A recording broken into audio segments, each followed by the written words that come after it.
Hello, I'm Jovan Johnson with the IMF Tracker. This week, the private sector group threatens to take construction approval issue to the IMF. Businesses lament lack of focus on crime in IMF deal, and fiscal incentives law hailed as the most significant business reform in decades. These stories in a moment, but first, our question of the week.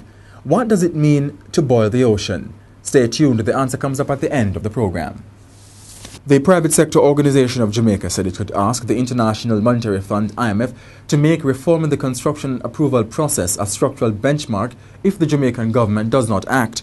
President of the organization, Christopher Zaka, says the reforms are important to Jamaica's future through the creation of much-needed jobs and the reduction of poverty.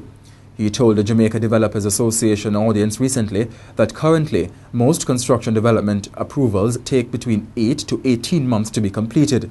Mr. Zaka said it is unacceptable and the time frame should ideally be between 3 to 6 months. He said if the new time frame of between 3 to 6 months is introduced, there could be an additional 2% of GDP growth annually, which amounts to approximately $30 billion in revenue.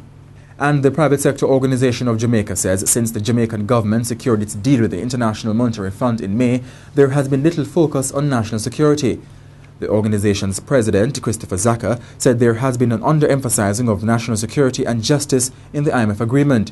He said this could account for the lack of urgency in addressing crime and violence.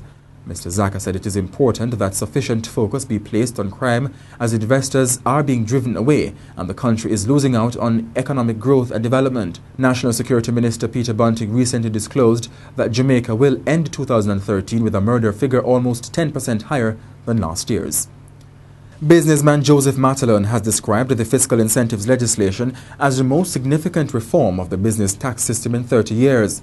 The new law takes away the finance minister's discretion to grant tax waivers to individuals and companies. Under Jamaica's IMF agreement, the structural benchmarks for tax reform begin with the tax incentives reform. Mr. Matalon says the law should contribute to a more attractive investment climate. He says among the implications of the reform was that the Jamaican business community will be offered an opportunity to operate in an internationally competitive corporate income tax regime. Mr. Matalon says the proposed regime was most attractive for unregulated entities. And to end today's program, the answer to our question of the week. The question again, what does it mean to boil the ocean? To boil the ocean is to undertake an impossible task or project, or to make a task or project unnecessarily difficult. And that's where we end our trek this week on the IMF Tracker. I'm Jovan Johnson.